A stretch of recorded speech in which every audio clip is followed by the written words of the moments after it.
Welcome to this special Italian wine podcast broadcast. This episode is a recording off Clubhouse, the popular drop-in audio chat. This Clubhouse session was taken from the Wine Business Club and Italian Wine Club. Listen in as wine lovers and experts alike engage in some great conversation on a range of topics in wine. If you enjoy listening, please consider donating through ItalianWinePodcast.com. Any amount helps cover equipment, production, and publication costs. And remember to subscribe and rate our show wherever you tune in.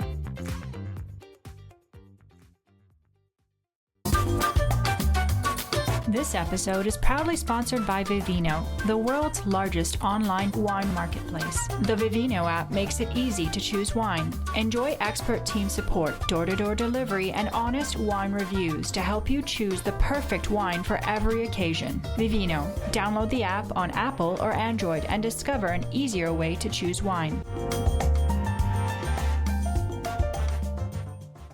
Hi guys, welcome to the Italian Wine Club Clubhouse. My name is Joy Livingston, and tonight I'm standing in for Stevie Kim. This show is called Ambassador's Corner. I'm actually standing in for Stevie tonight because she actually got a couple new dogs today, 2 rescues, and they're busy destroying her house. Very, very cute. Yeah, she has her hands full, so I'm taking over for this evening. If you hear any grunting or snoring, that is my dog, because this week is all about the dog. So, all right. So anyway, this show is called Ambassador's Corner, and I am here with Laika, the Clubhouse organizer. Hi. Hi, everyone. Yeah, hi. So amazing. We do these sessions every Thursday at 8 p.m. They are recorded and then hopefully released on the Italian Wine Podcast. We do this to reach more listeners, and it's helpful for those who can't participate just because of the time zone that they happen to be in. But we'll just hope that everything goes, swimmingly tonight, so there's no issues with the recording.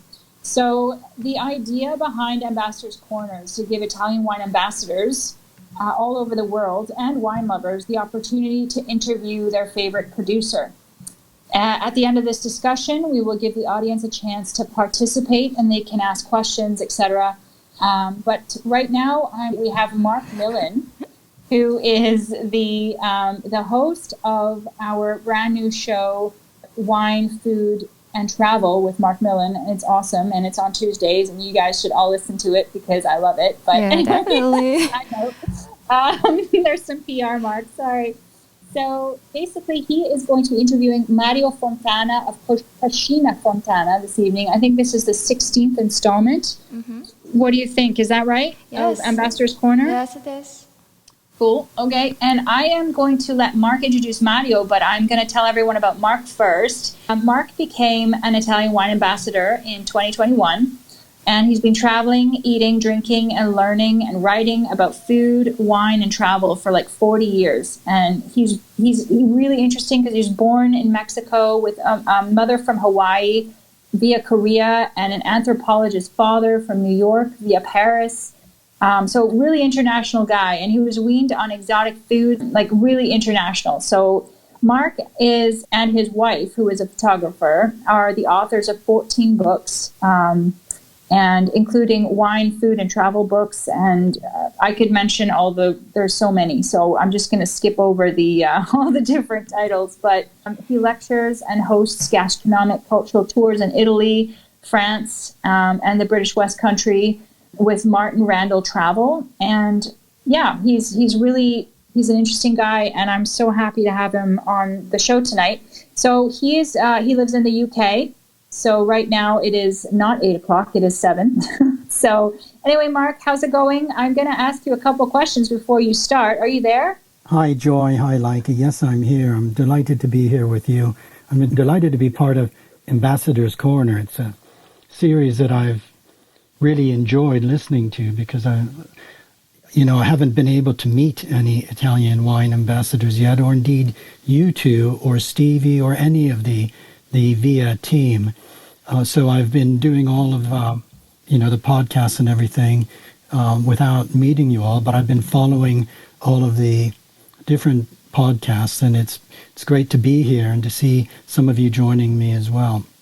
Awesome. Well, we're going to meet on Monday for Wine to Wine, which is starting very soon. On Sunday, there's a tasting panel, and then we've got Monday, we've got the Clubhouse Marathon, because it's going to be awesome. It's going to be 4 hosts, including Mark. That includes Mark, and it's an hour and a half each host, and each host is going to be interviewing various people, either in Wine to Wine or just around the world. And it's just going to go on all day, and people who listen in are going to be able to basically get an idea of what's going on at Wine to Wine, and some really interesting conversations are going to happen. So everybody should tune in on Monday, starting at 12 noon CET, Central European Time. Anyway, sorry, Mark, I forgot to say that earlier, so I took the chance you reminded me. So, Mark, tell us why you selected Mario Fontana as your favorite producer. Oh, gosh. There are so many reasons I could say. I think, listening to Ambassador's Corner, we've met a host of really great wine producers from all around the country, and each ambassador has their reason for picking the producer they want to really showcase. And I think all of the ambassadors are really proud of their association with the producer they pick. And I'm really proud to be introducing Mario Fontana, who I've known for 30 years. You're right, Joy. I have been doing this for a very long time. I started when I was 2 years old. No, I'm just joking. But I have known Mario for 30 years. I've been drinking his wines for 30 years, and he's a small producer in the heart of the Le Langhe, in the heart of the Barolo wine area, a very small producer making wines that are very, very genuine. Mario makes wines from the heart, and his wines have been a big part of my life. They've been a big part of my life through good times, and we've also gone through some not so good times together. We've shared a lot of things, and no matter what the occasion, there is always wine. There's always Mario's wine. And so they mean a lot to me. And I want to introduce Mario to the VIA community, and indeed to listeners of Italian Wine Podcast, because I really believe in his approach to wine and his approach to life itself. So what do you think what are the learning objectives that we should expect from the interview that's about to happen? Well, I think it's really going to be interesting to hear Mario's approach to winemaking. He will be learning about the grapes he cultivates, about his terroir, in particularly some of the MGA vineyards that he has, and really his natural approach to making wines as purely as possible. And that's the main thing I want people to learn from this, of just how the small producer can make really genuine wines, and although he is small, that are now being recognized all over the world. He's winning awards, he's getting accolades in the Gambaro Rosso, and it's great for me. I feel very proud, having seen Mario starting 30 years ago, to see what he's built and created along with his wonderful family.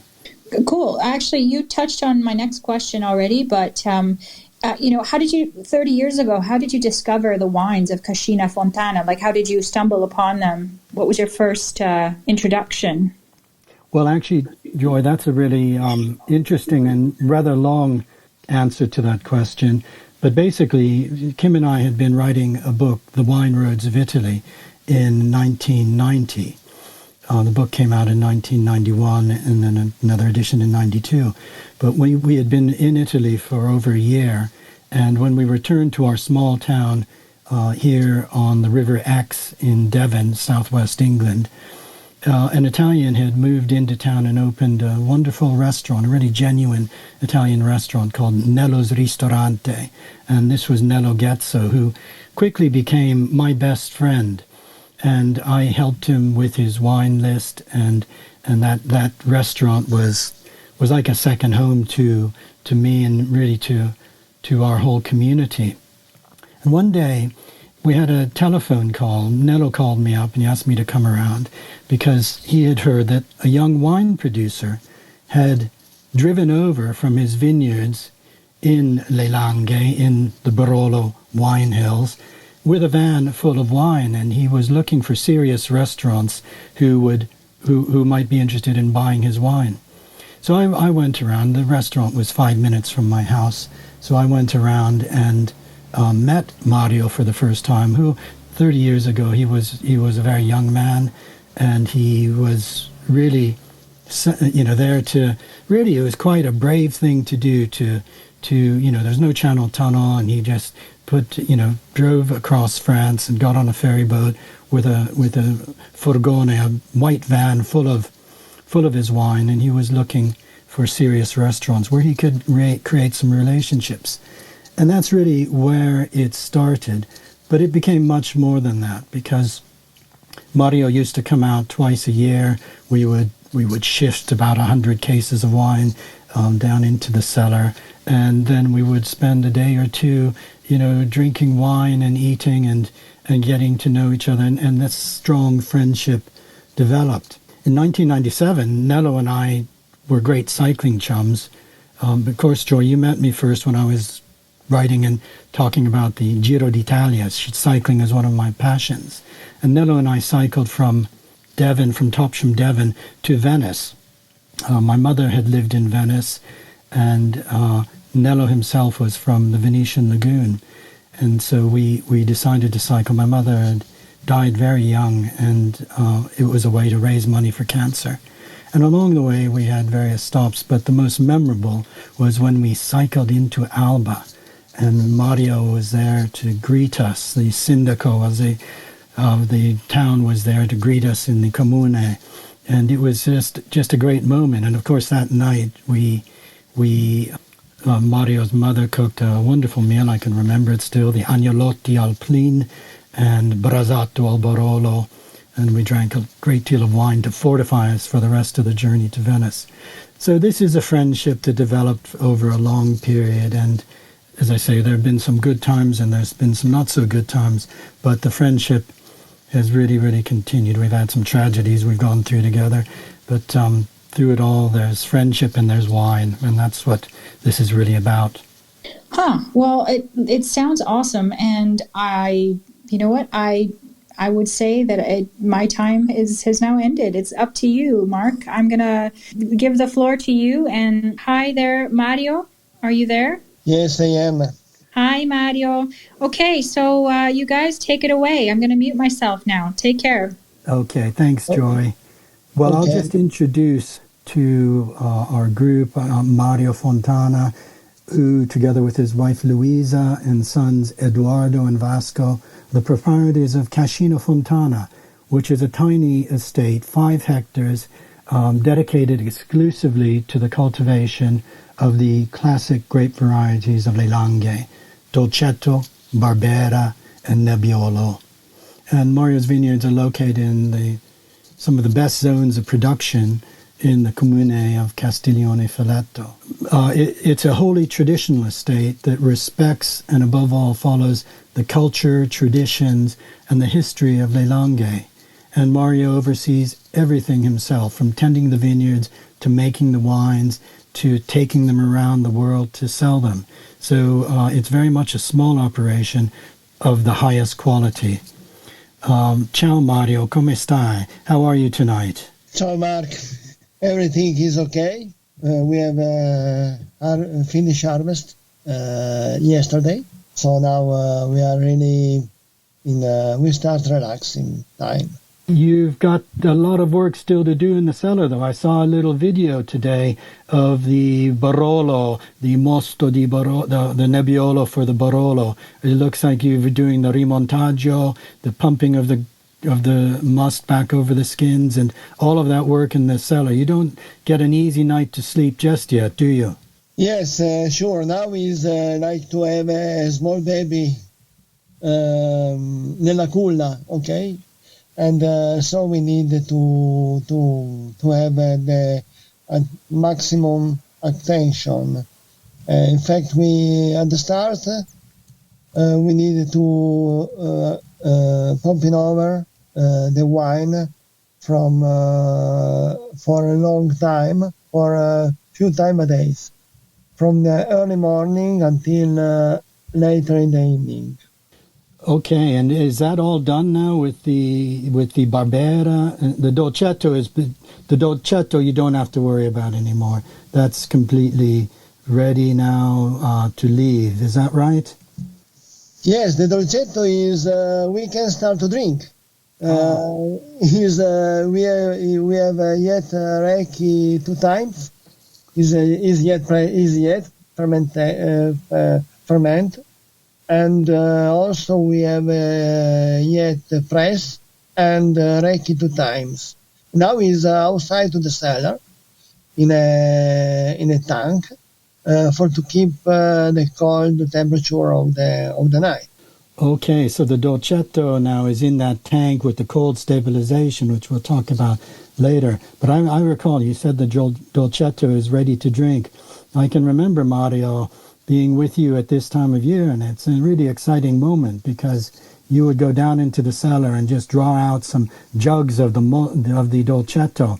Still a little bit sweet. The fermentation isn't really complete, but there's that sweet, frothy mosto di Dolcetto. And I can recall we would sit around the campfire and roast some chestnuts and drink that wine that's not yet wine, and it's very much an autumn ritual. It's something that is of the season, of this moment of the year. Yes, the first perfume that I listen in normally in the autumn is the perfume of the Dolcetto wine. Is really typical for me, and when I listen this kind of perfume, I understand that the autumn will be start very early, and also I think for to change a little bit the food in the house. We start to eat pepperoni or autumn vegetables like cardi or barbabietole, or it change also the food in the house because the season is changing. Also, we changing our lifestyle. Yeah, I guess it's just that change of the work in the vineyard is finished, then you move into the cellar, the autumn foods, the bagna cauda soon, and then of course moving into more wintry foods. Mario, you created Cascina Fontana yourself. Was it 1994, 1995 that you began your own activity? Was in 1994 in December, because the last vintage with my family winery was in 1994, and I decided during the summer of '94 to start my own project in winemaking. But I helped my family to make the '94 vintage, and after that I leave for and open a Cascina Fontana winery. I remember those days, Mario. It was a very brave thing to do, but also very difficult. And you were starting really from scratch to create a new label, a new winery, and you moved to Perno. And I can recall those early years of hard work, and it's. I'm so glad to see the success you have now, but I know that it didn't come easily. And meanwhile, your family has grown up, and it's great to see you in the new house that you and Louisa built with the wine cellar underneath. And I can imagine now that those big Barolo barrels are full, and that the smells in the house of the fermenting wine. It's a happy time of year, and it's well deserved for all the hard work that you've done. Yes, it was hard, really hard, because when I restarted in my new winery with my personal concept in a wine, was also a very difficult moment for the classical style wine and the traditional way wine. And for me was really hard to believe in me. But I not change my concept in the wine for to follow the market concept wine or to follow only the money or convenience money. But I want to continue produce wine following the old concept in the wine. So classical wine, traditional style, and the wine where a seller where the wine not follow the man, but is a man that follow the wine. I remember you telling me your concepts of wine and what you learned from your grandfather Saverio. And, you're the sixth generation of wine growers in the Fontana family. So there are a lot of generations that know the land, know your vineyards, and passed on this intimate knowledge to you. And I know that you've been very respectful of the tradition and the traditional way of making wine.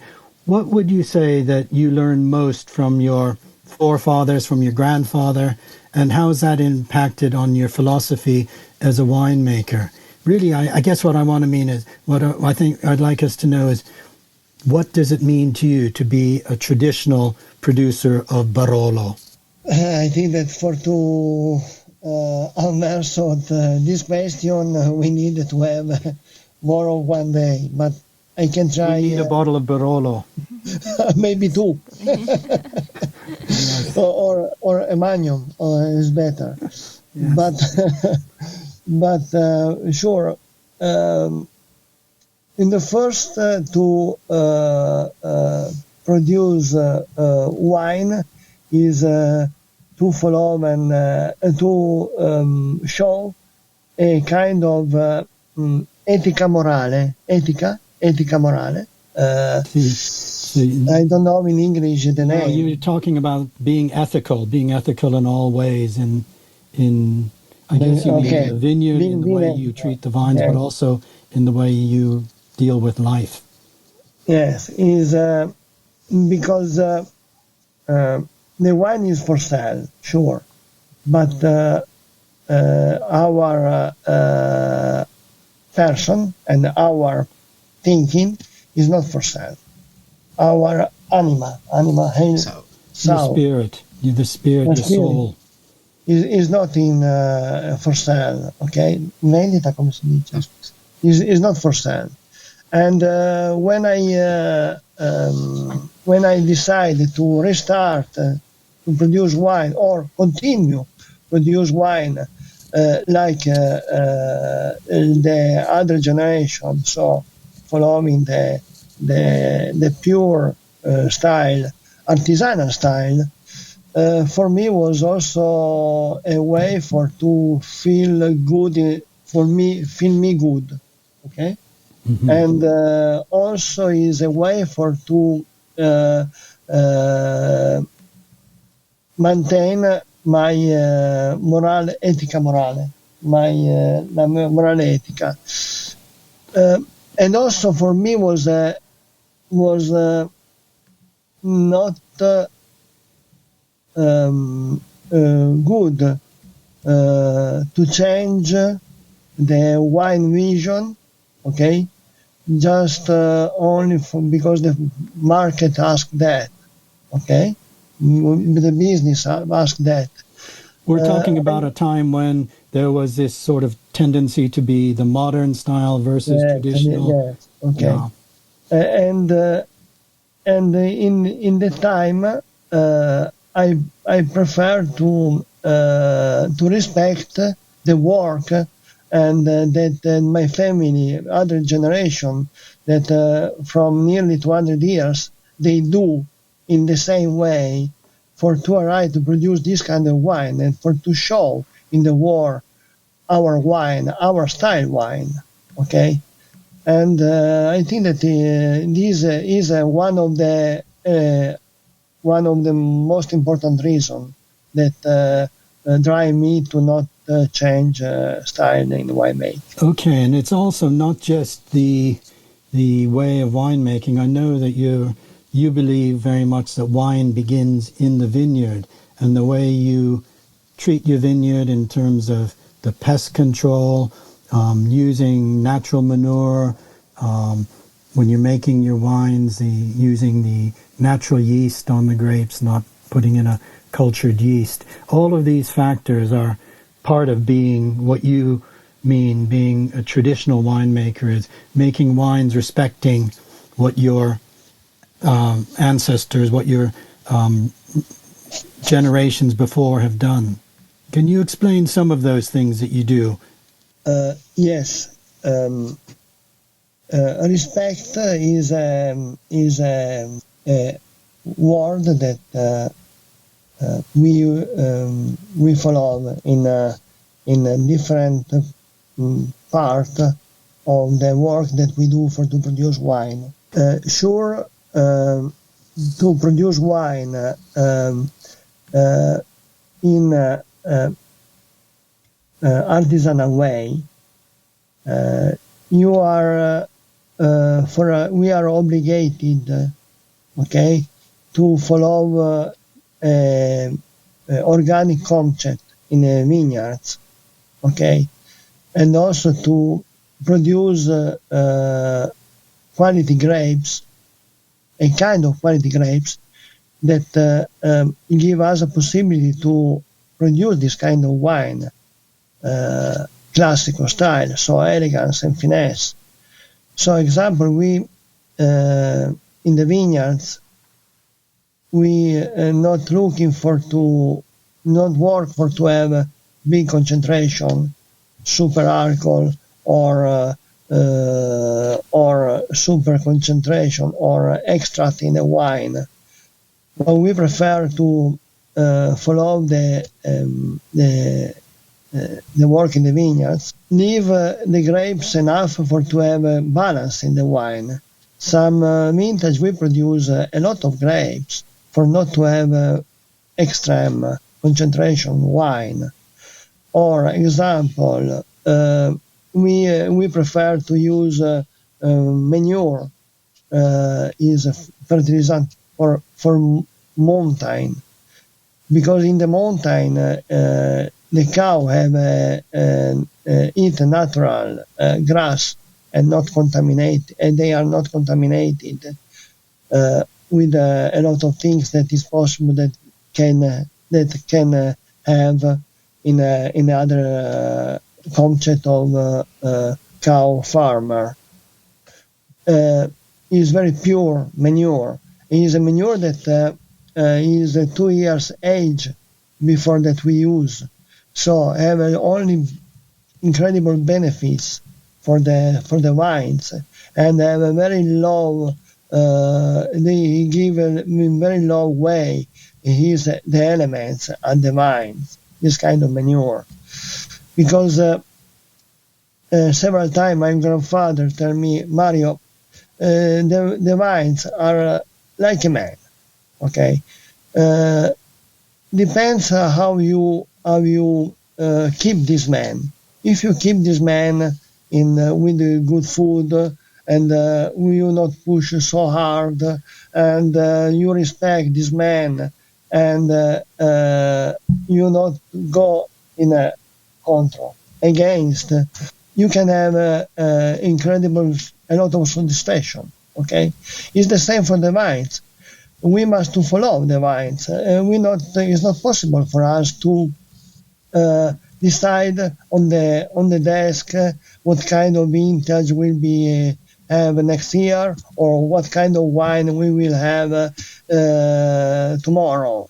Okay, no, we not decide nothing. We can only follow, and follow in the best way for to have our concept in a wine with this kind of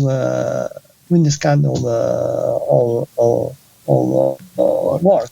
Yes, I see what you mean about following each cycle of year. And I know you've spoken to me about this, about how you don't really think that you could say one year is better than the other any more than you could say one child is more favorite than another child. They're all different, and your job is to allow the grapes to express that particular terroir, but also that particular year, that growing season.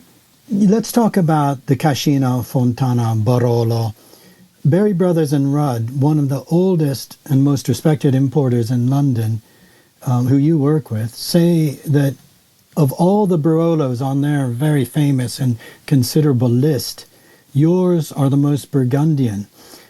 I guess this is, I take this to mean from what you've just said as well, that they're the most restrained, perhaps the most elegant. Is that what you're trying to achieve when you make Barolo?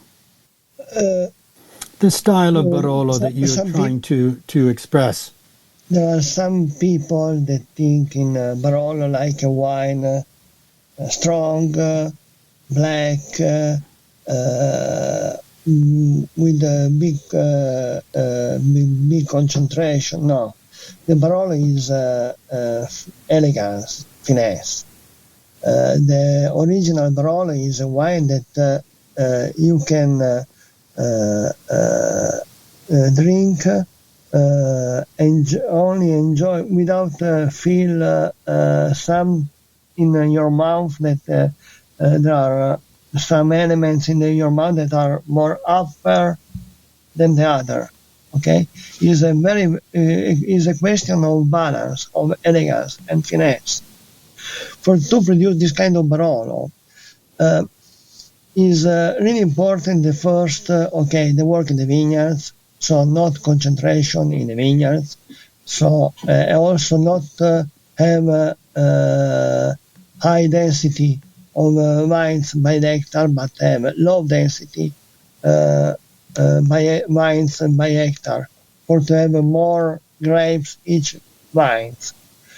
And also in the cellar is in the first is really important to make natural start from the fermentation, because there is the origin of the DNA is there. The DNA in the wine is formed when the fermentation starts. If you change this part of the wine, you change the DNA of the wine. If you use selected yeast to bring the wine to be different than the original, because you need the mark that, or you need the wine more black, more juicy, more cherry, more strawberry, is you lost the origin, okay? But if you have a natural start and also you have natural fermentation without using temperature control, is another important point. We don't use, we don't have a tank time with temperature control. Also, if in example for us is very important to keep from the skin the structure in a wine, but in very low way. In fact, the grapes, when arrive in the cellar, are only stems, not crash. Okay, so the skin going in a tank with the most nearly not pressed, but come si dice? Okay, nearly intact. Oh, okay, nearly intact. And in this way, there is more slow extraction in a wine. And also, in that time, without using selected yeast, we have a possibility do we have 2-3 days before the fermentation start for to make the pumping over and for to have extraction of the red fruit, more soft fruit, more red fruit, not black, and for the freshness of the wine. And at the end, we use for Barolo to make long maturation. Long maturation that depends from the year, can be 2 weeks, 3 weeks, 4 weeks long after the fermentation, for to have more extraction from the skin. The last extraction from the skin is what permits the wine for to aging from very, very long time. So it is the Barolo classical style wine, for to have origin, for to have elegance, and for to have finesse. But also this wine will be very balanced. Need a little bit more time for to arrive for the balance, but it will be really, really fine and very pleasant for to drink. As you know, I'm a great fan of your Barolo, and particularly, I know the vineyards you have in Castiglione Falletto. You're now making a Comune di Castiglione Falletto Barolo from the Cru Villero and Mariondini, the Valetti Mariondini wines. What would you say is, with the Comune di Castiglione Falletto style compared to, say, La Mora or Barolo? Is there a classic Castiglione Falletto style?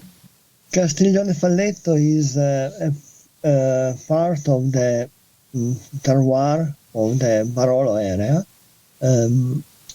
situated in the center of the Barolo area. In the north part of Barolo, there is the part of La Morra and Verduno.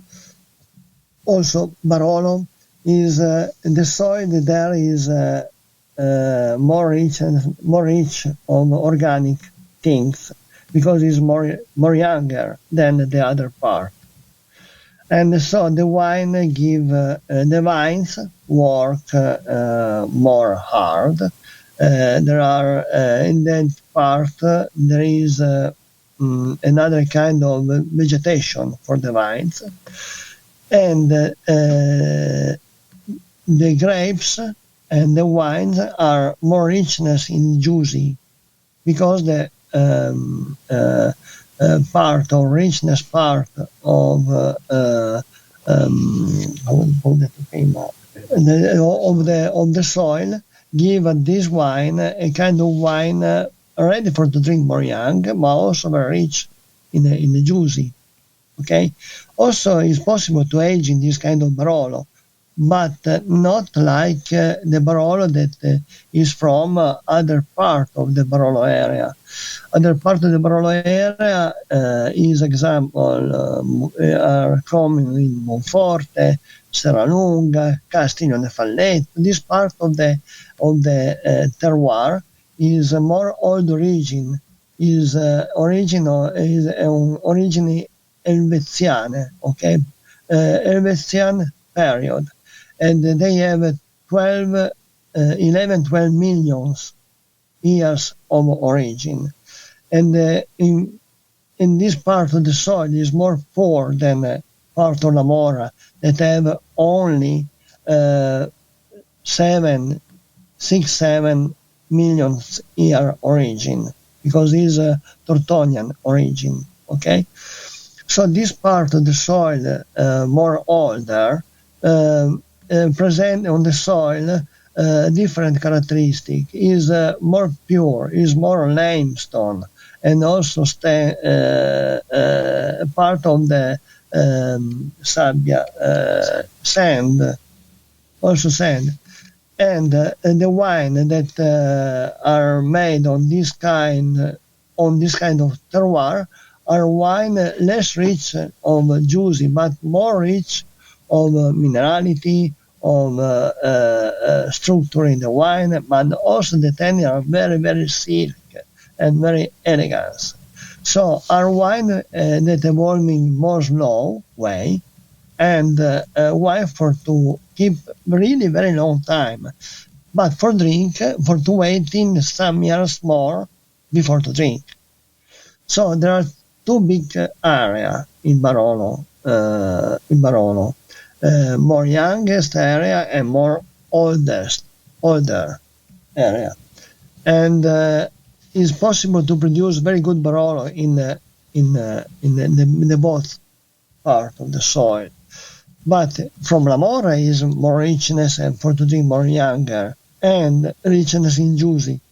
For Lunga, Castiglione and Monforte is soil more older. And so in our wine for to keep more long time. Castiglione Falletto is in the center. Castiglione Falletto have a characteristic of elegance and finesse and also structure. Is not have a part of the juice of La Morra, but also not have a part of a really big structure of Serralunga d'Alba, example.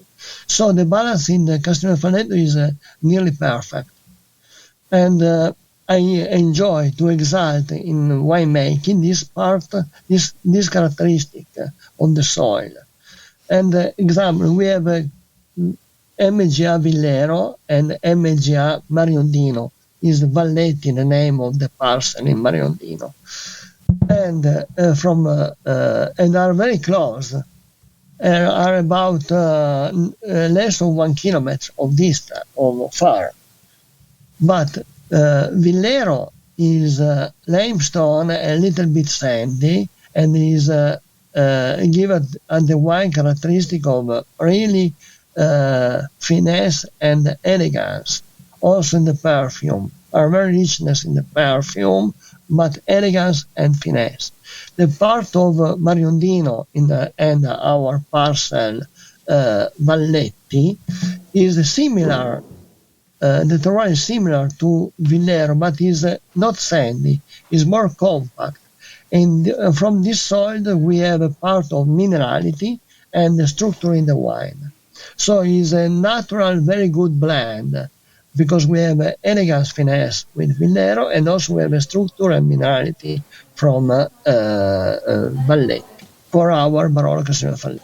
Okay, that's really fascinating to hear, Mario, and especially for Italian wine ambassadors. You know, we've been studying soils and learning about different eras, but to hear about that very, very clearly explained with how the soil changes through the different epochs, these simply, matters of millions of years that now have such a profound effect on the soil. And that subtle difference between Mariondini and Villero. So that's a really, really useful way and very beautiful way to explain the wines of Castiglione Falletto, in particular, your Barolo. Now, I just want to mention one more wine, and then perhaps we'll talk a little bit about food.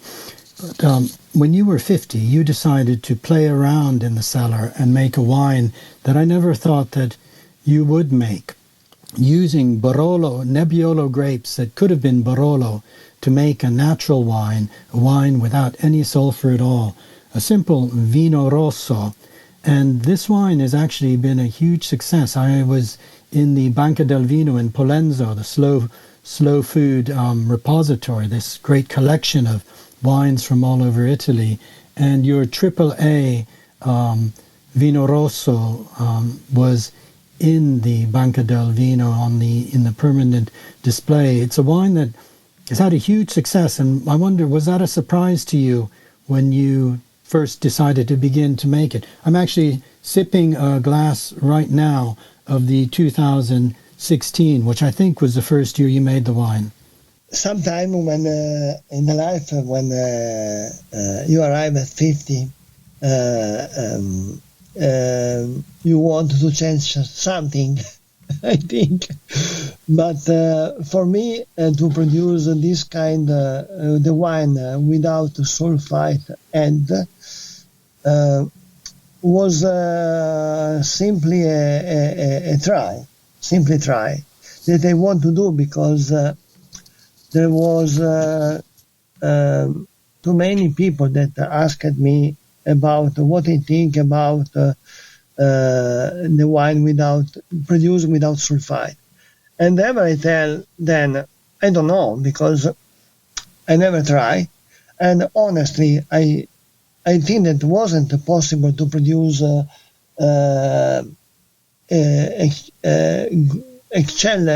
high quality wine without sulfite, because the other other enologist or other winemaker or other person in winemaking, ever they tell me, Mario, no, it's not possible to produce wine without sulfite because the wine will be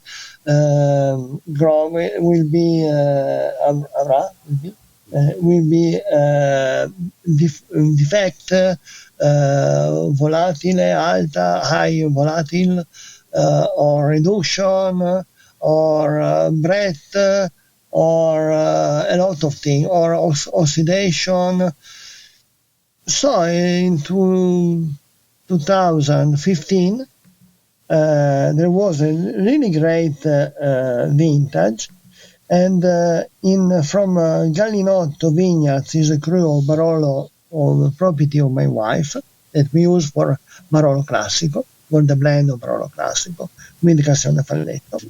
10 lines of vineyards to produce a little tank of wine without add sulfite, just only for to try. Was curious, and I do that. I use a simple. I made the wine like I use to produce other wines, but only I not add the sulfite. And I used a fiberglass tank and made fermentation. And after in the winter, I start to try. And my big pleasure was when during the winter, a selector of AAA distribution of Italian wine distribution, especially in natural wines, come in the winery to try the wines, because I know is Alberto Farinasso. I know very well. We try all the wine. At the end, I give this Nebbiolo without sulfite to try to Alberto, but I wasn't so sure to do or not him to try or not, because honestly I was a little bit vergognato, scared of this, because in our Barolo area, we was really farmer. But after the Barolo start to sell very well in the world, too many person having a little bit aristocratic atteggiamento, attitude. And also some other waymakers looking in me something of worse when they know that I start to produce this kind of wine, just only for to try. But okay, Alberto Farinasso try, and so we start a collaboration with AAA distribution of Velier in Italy of this wine, and sure was money that was possible that at the start I think that lost a lot of money, because it was better to sell a bottle of Barolo than red wine without sulfite, because the price for Barolo is $3. But this wine give me big satisfaction, also for commercial business, because Velier sent this wine in a lot of part of Italy, and this wine was in the hand of a lot of restaurant and wine bar, enotech, and in Italy in that time I sell nearly nothing. My most big part of sale was outside Italy, and from this adventure and after the wine was this kind of wine was in Italy. Incredible, a lot of people ask us also for others wine, Barolo and Dolcetto, Barbera, Nebbiolo, and in 2 years we arrived to sell the 40% of our production in Italy. And so we turn the wine from export to Italy for 40%. So it was incredible success for this wine. That's incredible. And I remember when you made the wine, for every box of 6, you had a different color label in each bottle. And you said to me, well, I don't know how this wine's going to evolve. Each bottle might be different. I'm drinking the 2016 right now, and it's still, well, I think what's most striking about it is the purity of the fruit. It still has the most gorgeous fruit coming through that's very intense. And, I think that's a credit to the quality of the grapes that you grow and to how well you make wine. Because it's a beautiful wine, very different from Barolo, very different from your Langhe Nebbiolo. But it's a wine I love, and I'm not surprised it's been such a success. Now, finally, Mario, we're approaching the end of our chat. It's been so nice to catch up with you. Have you eaten dinner yet? I'm just wondering what you're eating. I've had so many good meals in your house, and it always makes me hungry just thinking about it. So have you eaten? Are you about to eat? What's on the menu for tonight? What are you eating? No, I not have. I not eat this evening, and honestly, my wife asked me before what I would like to have for dinner, but I tell she that I don't know in that moment because I want to make a concentration for this live interview. But about Cascina Fontana wines, if I needed to make a menu with our wines, I can start example with Dolcetto, with a glass of Dolcetto with like nearly aperitif or with antipasti. And after I like to suggest an Barbera d'Alba with a really great Taiaring ragu, with a really, really strong ragu and Barbera d'Alba.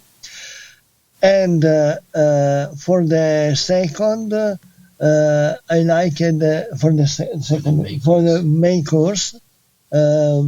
It's possible to have or Barolo, young, sure, or Langhe Nebbiolo.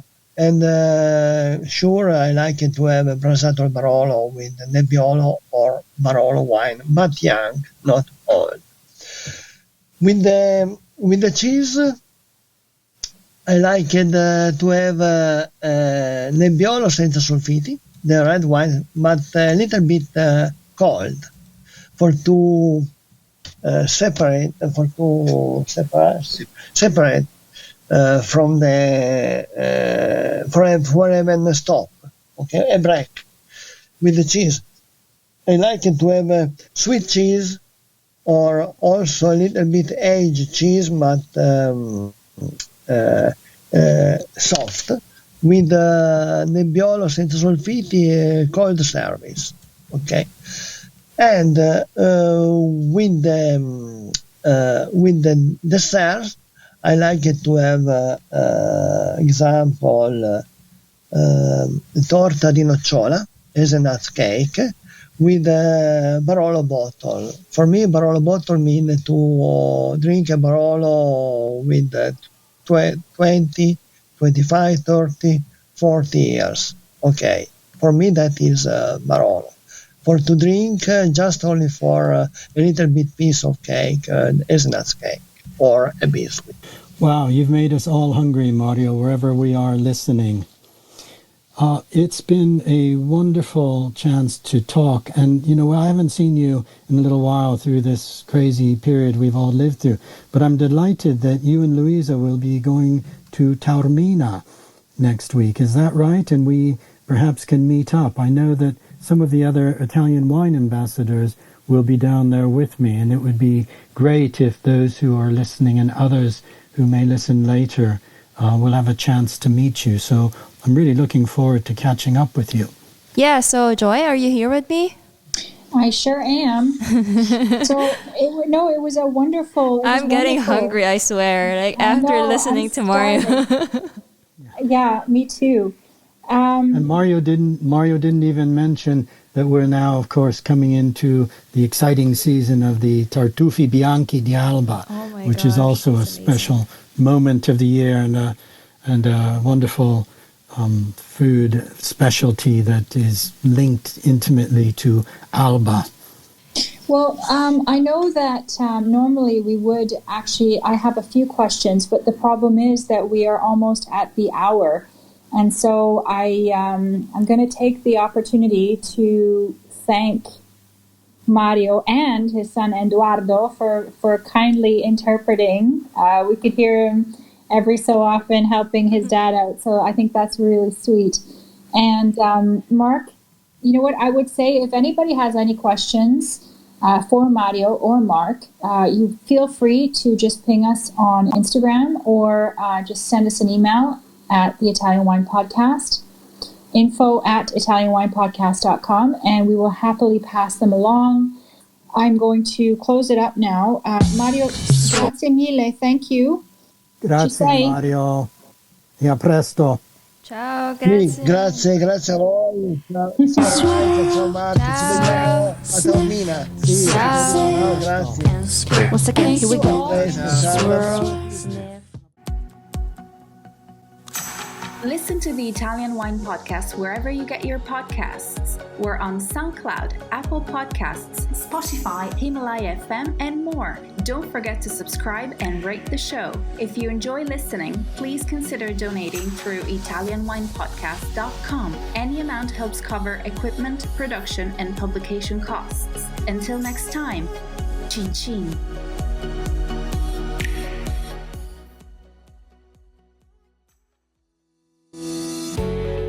Hi guys, I'm Joy Livingston and I am the producer of the Italian Wine Podcast. Thank you for listening. We are the only wine podcast that has been doing a daily show since the pandemic began. This is a labor of love and we are committed to bringing you free content every day. Of course, this takes time and effort, not to mention the cost of equipment, production, and editing. We would be grateful for your donations, suggestions, requests, and ideas. For more information on how to get in touch, go to ItalianWinePodcast.com.